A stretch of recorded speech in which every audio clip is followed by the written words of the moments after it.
International driving licence की copy, passport. Let's talk about the self-driven bikes. International roaming Gojek It was showing more than 2 options कि आपको ticket बस के ऊपर चढ़ के ही मिलती है. And then we reach the airport. Driver खाली बस वहां से आगे ले जाता है. Intercity buses. नमस्कार. तो वियतनाम सीरीज की एक और वीडियो में आप सभी का बहुत बहुत स्वागत है. तो सबसे पहले वियतनाम सीरीज को इतना सारा प्यार देने के लिए आप सभी का बहुत बहुत धन्यवाद. So as we have progressed in this series, we have received many travel related queries through our comment box and Instagram handle. So we received so many queries that we wanted to dedicate an entirely a new series for this that we are calling Planner series. तो Planner series को launch करते हुए this is the second video on that line only. First video जो हमने बनाई थी that was about Klook and how to book your a long way tour through Klook. And we hope as much love as that video has got, this one is also going to receive the same. तो उसी note पे आगे बढ़ते हुए with this video we want to invite as many queries as you have about the videos and the travel plans that we're going to share ahead through the same medium, comment box and Instagram ID. तो Instagram ID अभी आपके screen पे flash हो रही है. इस video में हम ट्रैवल प्लानिंग में एक बहुत ही इम्पोर्टेंट फैक्टर ट्रांसपोर्टेशन की बात करने वाले हैं. वियतनाम में ट्रांसपोर्टेशन का एक्सपीरियंस हम आपसे शेयर करेंगे. ट्रांसपोर्टेशन किसी भी ट्रैवल प्लान में एक बहुत इम्पोर्टेंट फैक्टर होता है, क्योंकि आप एक दिन में कितनी जगह जाने वाले हैं, कितने प्लान्स आपके हैं, आप कितने टूर्स कवर करने वाले हैं, वो बहुत हद तक डिपेंड करता है ट्रांसपोर्टेशन पर. तो पहले एरिया से शुरू करते हैं कि जब आप वियतनाम जाएंगे, पहुंचेंगे वहां पे, तो आपके लिए ट्रांसपोर्टेशन के लिए कौन कौन से ऑप्शंस अवेलेबल हैं. तो इस वीडियो में हम बेसिकली 3 ट्रांसपोर्टेशन ऑप्शंस की बात करने वाले हैं. पहला है पब्लिक ट्रांसपोर्टेशन इन वियतनाम, और ये ट्रांसपोर्टेशन कितनी डिपेंडेबल है स्पेशली फॉर फैमिलीज. दूसरा ऑप्शन है आपका cabs, just like we have in India. तो वियतनाम में क्या क्या कैब ऑप्शंस हैं, specially app based cab facilities. और तीसरा ऑप्शन है आपका बाइक. तो मोटर बाइक्स के लिए फेमस ये देश, यहाँ पर बाइक्स हायर करना कितना सेफ और इजी है. इन तीनों ऑप्शंस की हम बात करने वाले हैं. तो चलिए पहले चलते हैं सबसे पहले ऑप्शन पे, जो है public transportation. So as it is believed that public transportation in any country reflects the level of development that that country has achieved, one can easily guess that a big country like Vietnam, जहाँ पे cities भी हैं, towns भी हैं, majorly cities जो होती हैं वहाँ की, popular cities like Hanoi, Ho Chi Minh, Da Nang, they have a robust and thriving public transportation network. उनके कंपैरिजन में छोटे टाउन्स जैसे सापा हो गया, आपका दलात हो गया, और इवन फूकॉक आइलैंड जैसे सिटी में भी ट्रांसपोर्टेशन इतना डिपेंडेबल नहीं होता. हनोई जैसे मेजर सिटी की अगर बात करें तो हम 2 तरह की बसेस सोचेंगे. एक जो आपका ट्रांसपोर्ट होगा एयरपोर्ट से सिटी की तरफ या सिटी से एयरपोर्ट, और दूसरा इंटरसिटी बसेस. अगर एयरपोर्ट से बसेस की बात करें, जैसा कि हम आपको पहली वीडियोस में दिखा भी चुके हैं, आप जैसे ही एयरपोर्ट पे लैंड करेंगे वहां लोग आपको बताने के लिए होंगे कि आप कहां से बस नंबर 86 ले सकते हैं, और जो आपको लेकर जाएगी हनोई ओल्ड क्वार्टर तक. इसके अलावा वेटजेट ने अपनी शटल बस भी निकाली हुई है, बट वो हमें जब हम पहुंचे तो वहां नहीं थी, या उसकी हो सकता है फ्रीक्वेंसी अलग टाइम पे चलती हो. तो ये तो बात हो गई आपकी एयरपोर्ट बसेस की. ये जो बस है, मैं बताना चाहूंगी कि आप फैमिली के साथ काफी सेफ मैनर में ट्रैवल कर सकते हैं और काफी कंफर्टेबल है. बात कर लेते हैं इन बसेस के टाइमिंग्स की. तो यहाँ पे मैं एक इंसिडेंट कोट करना चाहूंगी. हम लोग निन्बिन से हनोई आए थे, और उस दिन हमारी फ्लाइट थी दनांग. तो हमें हनोई एयरपोर्ट पहुंचना था, हमें सिटी से बस कैच करनी थी. क्योंकि हम रेलवे स्टेशन के अराउंड थे, तो हमने सोचा कि हम बस जो है वो स्टेशन पे पकड़ते हैं, और स्टेशन ऐसा प्रोमिनेंट एरिया है कि जहाँ पे बस तो रुकती ही है. बट द कैच वॉज कि हमारी जो बस थी वो रात के 9 बजे की थी. जो उस दिन की लास्ट बस थी। जैसा कि हमने बस के ड्यूल में चेक किया, हम लोग स्टेशन काफी पहले पहुंच गए, अराउंड 40-45 मिनट्स पहले पहुंच गए। बस स्टॉप पे हम लोग वेट कर रहे थे और हमारे साथ एक जापानीज कपल भी हमारे साथ वेट कर रहे थे, उनको भी एयरपोर्ट जाना था। अपने स्केड्यूल टाइम से 15 मिनट पहले ये बस आती है और बिना डोर्स को ओपन किए ड्राइवर खाली बस वहां से आगे ले जाता है और हम लोग वहां पे खड़े होकर देख रहे थे कि हो सकता है अब दोबारा कोई बस आए, और कोई बस नहीं आई। तो इस मामले में मैं बोलूंगी कि टाइमिंग्स जहां आ जाते हैं वहां पे हमें रिलायबिलिटी थोड़ी सी कम लगी। हमने फिगर आउट किया कि अब एयरपोर्ट कैसे जाया जाए, तो we talk to that Japanese couple. क्योंकि हम लोग अब 4 लोग हो गए थे तो हमने एक कैब करी और प्राइस को अपना शेयर कर लिया, पूल कर लिया, and then we reach the airport. तो आप टाइमिंग्स का ध्यान रखिए, फर्स्ट बस और लास्ट बस कब चलती है, कब उसके टाइमिंग्स खत्म होते हैं। हालांकि ऐसी प्रॉब्लम हमें हो ची मिन्ह में नहीं आई। वहां पे हमने जो फ्लाइट पकड़नी थी फुकॉक आइलैंड की, वो मॉर्निंग में थी, तो हमने हो ची मिन्ह में मॉर्निंग में ही बस जो थी वो पकड़ ली थी। That was quite easy. तो एज सच मेजर इश्यूज नहीं रहेंगे, but still you have to be careful about the timings. तो अब एयरपोर्ट और सिटी शटल ट्रांसफर्स की हम बात कर ही रहे हैं, तो let's share a small piece of very important information about the buses that take you from airport to cities. तो एयरपोर्ट जब आप आएंगे, हनोई एयरपोर्ट हो गया या फिर हो ची मिन्ह एयरपोर्ट हो गया, you will have to deal with the international and domestic airport distances. तो in our case we landed from Ahmedabad to Hanoi, and Hanoi international airport से we had to go to the city. So on the way we noticed that international terminal of Hanoi International Airport was a little far from the domestic terminal. Distance काफी था, मतलब you can't cover that by walking only. It was around 2 kilometers or so. But in the case of Ho Chi Minh, when we took the bus from the city and we wanted to go to the Ho Chi Minh domestic terminal this time, so over there they dropped us at the international terminal and we could merely cross from the international terminal to the domestic terminal because the distance is very less, around 200 meters only. तो ये चीज अपने दिमाग में रखिएगा कि in case they drop you in Ho Chi Minh at any terminal, you can reach the terminal, the other terminal also, domestic or international, be it very easily by walking. But Hanoi के case में ऐसा नहीं होगा. Once you take the bus, how to get the ticket? तो यहाँ पे कोई ticket counters नहीं होते, just like you can see in some intercity bus terminals Vietnam में। बट जब एयरपोर्ट से सिटी जा रहे हैं या सिटी से एयरपोर्ट जा रहे हैं, then just like in Indian bus transportation system, you must have noticed कि आपको टिकट बस के ऊपर चढ़ के ही मिलती है। तो यहाँ पे भी the same thing happens. You will have to obtain a physical bus ticket from the ticket vendor, जो अंदर ही कंडक्टर जिसे बोलते हैं, who is selling the tickets. And you can't use your cards because there is no automatic machine like in countries of Europe. You can swipe your card and get a ticket and token from there and then. यहाँ पे ऐसा कुछ नहीं है. This is also nation country only, so they also rely on the conventional method of selling tickets physically only. So for beginners, if this is your first international trip, then how to figure which bus will take you from your current location to your destination? So in that case, Google Maps will save your life. You must be having an idea already कि Google Maps पे कैसे आपको search करना है. You just need to enter the name of that location and it will detect your current location. And from there it will give you suggestions when you click on the transportation button, not the car, not the bike, the transportation options. वहाँ पे it will show you the bus numbers and whichever bus is coming next your way and taking you to the direction in which you want to go will be shown to you on the screen only. अब ये थोड़ा सा tricky हो सकता है, जैसे हमारे case में हुआ, हम हो ची मिन्ह इंटरनेशनल एयरपोर्ट जा रहे थे फ्रॉम सिटी सेंटर और वहाँ पे it was showing more than 2 options of bus numbers which were coming and going to take us to the destination only. So in that case, no need to worry. Just ask anyone who is standing near you, or you can even ask the bus which is coming you, even if it's not the same number. Ask and confirm with the bus driver or the conductor, and they will guide you to reach your location safely. बस options में हम सबसे पहले बात करने वाले हैं 2 major cities की। तो जब आप वियतनाम आएंगे तो यूजुअली अनलेस एंड अनटिल आप दनांग आ रहे हैं, आपकी एंट्री और एग्जिट हनोई या हो ची मिन्ह से होगी। मतलब या तो आप हनोई से आएंगे और हो ची मिन्ह से वापस आएंगे, या हो ची मिन्ह जाएंगे और हनोई से वापस आएंगे। तो इसीलिए हम इस वीडियो में स्पेसिफिकली बात करेंगे bus options from the airport to the city centre for these 2 cities. बात कर लेते हैं कि वियतनाम में बस स्टॉप कैसे होते हैं।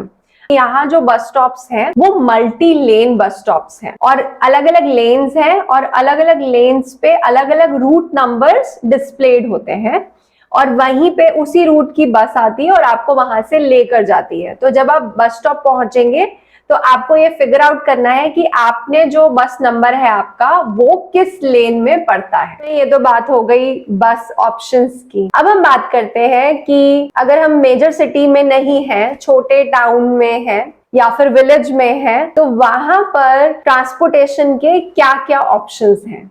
So here we have seen how in major cities, bus network system really facilitates your travel plans. Coming to small towns like Sapa, Dalat, और इवन फूकॉक आइलैंड की बात करें अगर हम, तो वहाँ पे बस सिस्टम इतना रोबस्ट नहीं है, एक्सटेंसिव नहीं है, बट वहां पे आप ऑल्टरनेटिव्स मिल जाएंगे। जैसे इन सपा वन को travel around in a cart, एक 6 सीटर या 9 सीटर आप रिक्शा स्टाइल में कार्ट देख सकते हैं, that can take you to a distance of around 3 to 4 kilometres. But वहां पे भी it won't take you to major attractions like Fansipan. Fansipan is not very far also from city centre. और इसके अलावा if you want to really take your travel plan a notch above the usual way, तो और options आ जाएंगे apart from the public transport system. Let's talk about those options now. So now coming to the next area, which could be the most convenient transportation option also for any traveler in a new city. अब बात करते हैं cabs और taxis की। तो cab services और companies की बात कर लेते हैं। हमें ऐप बेस्ड कैब सर्विस की हम सबको आदत है और अगर आप किसी इंटरनेशनल डेस्टिनेशन पे जा रहे हैं और आपको ऐसी सर्विस मिल जाए तो क्या ही बात है फिर। वियतनाम में काफी सारी कंपनीज हैं जो ऐप के थ्रू या फिर मैन्युअली कैब्स प्रोवाइड करती हैं। इनमें से कुछ हैं ग्रैब ऐप, विनफास्ट, ज़ैनहिच, मार्लिन एंड गोजेक। इन सब में से सबसे ज्यादा पॉपुलर है ग्रैब ऐप, जिससे आप ग्रैब कैब कर सकते हैं। और सिर्फ वियतनाम में नहीं, ये दूसरी साउथ ईस्ट एशियन कंट्रीज में भी पाई जाती है। तो ग्रैब ऐप को यूज करना बहुत आसान है। इनफैक्ट वियतनाम जाने से पहले हमने ये ऐप अपने मोबाइल पे डाउनलोड करके इसकी फंक्शनिंग का एक आइडिया ले लिया था। तो अब इसे यूज कैसे किया जाए, सबसे पहले ये एप्लीकेशन आप अपने फोन में डाउनलोड कर लेंगे। उसके बाद ये आपको उस ऐप पे रजिस्टर करने को बोलेगा। तो आप अपना मोबाइल नंबर, इंडिया का मोबाइल नंबर दे सकते हैं और अपने जीमेल से भी इसे लिंक कर सकते हैं। जो आपने मोबाइल नंबर दिया है, आप ये ध्यान रखिए, अगर आप वही मोबाइल नंबर बाहर वियतनाम लेकर जा रहे हैं तो वहां पे इंटरनेशनल रोमिंग SMS फैसिलिटी को एक्टिवेट करवा लीजिए या फिर आप बाहर जाके नया नंबर लेके उसी पर ग्रैब ऐप डाउनलोड कीजिए और फिर उसे अपने मोबाइल नंबर से लिंक कीजिए। बात करते हैं पेमेंट करने की। तो ग्रैब ऐप कैसे इंस्टॉल करनी है वो तो आपने देख ही लिया होगा। उसके बाद when you set up your account, then you have 2 options of payments. Either you link your card, debit card or working international credit card, or you pay by cash. Cash option सबसे prevalent and popular रहता है वहाँ पे। We also depended on cash only and they also prefer to take cash only. One important piece of information here is जब आप airport से to and fro कर रहे हैं तो the bill amount which will be shown in your by the end of your trip will not include the toll charges that you will have to pay once you exit out of the airport. ध्यान रखिएगा, जब आप airport से cab लेके city में जा रहे हैं तो वहाँ पे you will have to pay toll charges also extra as we had to pay. के ही opposite experience में when we had to go from the city to the airport, उस केस में you don't have to pay any toll charges and don't feel that it is any kind of scam. This is definitely a part of their billing system only. Suppose हमने cab जो है वो app के through book नहीं करानी, तो और क्या ऑप्शंस है? एक ऑप्शन तो ये है कि आप अपने होटल वाले को बोल सकते हैं, वो आपके लिए कैब बुलवा सकते हैं। बट जैसा कि हम आपको बता चुके हैं कि सबसे ज्यादा प्राइस वाइज रीजनेबल जो हमें कंपनी लगी कैब की वो थी ग्रैब। सबसे सस्ती और सबसे अच्छी सर्विस ये देती है वियतनाम में। इसके अपार्ट जब आप होटल्स बुक कर रहे हैं, जैसे हमारे लिए मेजर प्लेटफॉर्म जो था होटल्स का इन वियतनाम वो था booking.com। तो booking.com भी आपको कभी कभी कैब के ऑप्शंस देता है। जैसे कि दनांग में हम जब जा रहे थे और हमने वहां पर अपना चेक इन टाइम डाला होटल में, तो उसने अपने आप ऑप्शन दे दिया कि एयरपोर्ट से आपको इस होटल के लिए ये कैब मिल सकती है। उस पे जो कैब का प्राइस है वो थोड़ा सा ग्रैब से हो सकता है ज्यादा हो, बट उनकी सर्विस काफी अच्छी लगी हमें। जैसे कि हम दनांग में लैंड करें और सरप्राइजिंगली वहां पर हमें एक काफी अच्छी लग्जरी कैब आई जो हमने booking.com से बुक करी थी, और उसकी एक फीमेल ड्राइवर थी जिन्होंने स्पेशली हमारे लिए बॉलीवुड प्लेलिस्ट लगाई थी। तो that was a very warm gesture जो हमें देखने को मिला। ये भी ऑप्शन आप एक्सप्लोर कर सकते हैं फॉर कैब बुकिंग। तो अब बात करते हैं कि क्या ग्रैब कैब हर जगह अवेलेबल है? हर जगह नहीं है, just like bus transportation system, उसी तरह से major cities like Hanoi, Ho Chi Minh, Danang and Phu Quoc island में आपको ग्रैब इजीली मिल जाएगी। हमने सापा में ट्राई किया था, बट वहां पे we want lucky to book any cab from Grab app, but हो सकता है वहां पे भी उस टाइम पे ऑपरेशन ना हो, अब हो। उसके अलावा one important observation was when we landed in Dalat. तो दलात में we pre booked our cab by contacting our hotel before reaching there. उनको हमने बोला था हम इतने इतने बजे पहुंचेंगे, because Dalat airport is a little on the outskirts of Dalat main town. Cab भेजी और जो रेट हमने देखे that they were overinflated in that small town when we compared them with the cab companies which were offering us their services when we landed at the airport. तो आप airport पहुंचेंगे वहाँ पे you will see many companies operating their services वहीं पे, and they are local taxi services and they were quite reasonable. तो अगर आप दलात जा रहे हैं and you are also in a fix whether or not to get your cab pre-booked, don't get it pre-booked. You will definitely get a very reasonable price of taxis when you land at the airport. तो ये है comparison of cabs and taxis in Vietnam. So coming to the third and the final area in this segment of, let's talk about another travel option which is highly in demand and popular among the adventure lovers, the travelers who wish to explore any city in Vietnam on their own. Let's talk about the self-driven bikes there. तो अब बात कर लेते हैं Vietnam में self driven bikes की। Vietnam motor bikes के लिए काफी फेमस है और हमारी ऑब्जर्वेशन ये रही कि लोग यहाँ पे मोटर बाइक्स पे हेविली डिपेंड करते हैं। इवन हमने देखा कि एक मोटर बाइक पे काफी लोगों को देखा कि वो बहुत सारा सामान वो कैरी करके जुगाड़ लगाकर बाइक को कस्टमाइज कर लिया है, and they used to carry it over longer distances. तो हमें बहुत अच्छा लगा, वहां पे लोगों में एक सेंस है रोड सेफ्टी को लेकर और ड्राइविंग को लेकर। और यहाँ पर सिर्फ सेल्फ ड्रिवन बाइक्स नहीं, इवन टैक्सीज में भी बाइक टैक्सी का ऑप्शन है। मतलब अगर आप इंडिविजुअल हैं और इवन इफ आप अगर पेयर में हैं तो वहां पे आप बाइक टैक्सी हायर कर सकते हैं, जिसमें बाइक पे बैठ के ड्राइवर आएगा और आपको अपने पीछे बिठा के लेके जाएगा। अब हम सेल्फ ड्रिवन बाइक की बात कर रहे हैं, ये आपको कितने रेंट पे पड़ जाएगी? तो around in almost all cities ये आपको 400 से 500 इंडियन रुपीज में पर डे के रेंट से मिलेगी। तो अब देख लेते हैं कि अगर आपको मोटर बाइक को हायर करना है तो उसके क्या स्टेप्स होंगे। It may seem that hiring a bike is a very big task, but it's not. Vietnam में जब आप बाइक हायर करने की कोशिश करेंगे तो you just need money.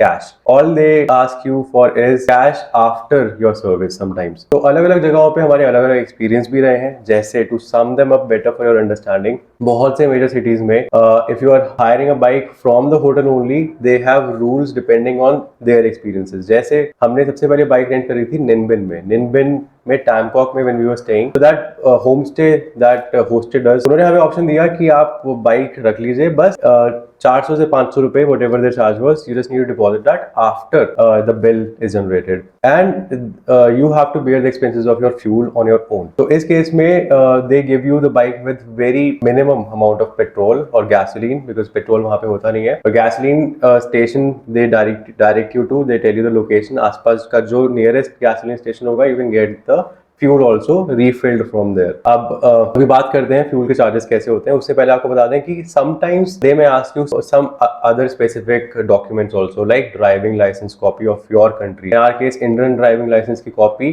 passport original were asked from our hotel in Danang. So as I said, it depends on their experience and their regulations and rules. हमें वहाँ पे अपना पासपोर्ट जमा कराना पड़ा था till we were availing the bike service, and they won't return it to you until you pay it in full. और कहीं कहीं पे you didn't have to bother with anything. और एक common question and doubt that comes in the mind of everyone who goes to with a dream of driving in another country is कि आपको international driving license चाहिए Vietnam में कि नहीं? So the answer is नहीं चाहिए. No one ever asks you or stops you asking for an international driving license permit in your name. So when you are planning to go and drive and ride in Vietnam, do it easily and in a highly enjoyable spirit.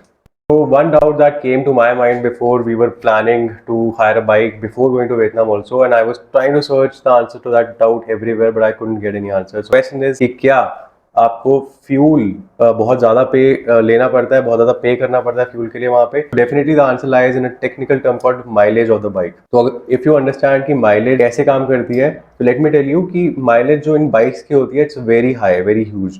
In 1 litre of fuel, be it gasoline और any other fuel, these bikes in Vietnam take you to a distance of 30 to 40 kilometers. That is huge for you to cover any attraction if you are staying in the radius of 2 to 3 kilometers. So हमें hardly 1 litre से ज़्यादा भरवाने की ज़रूरत पड़ी थी किसी भी सिटी में.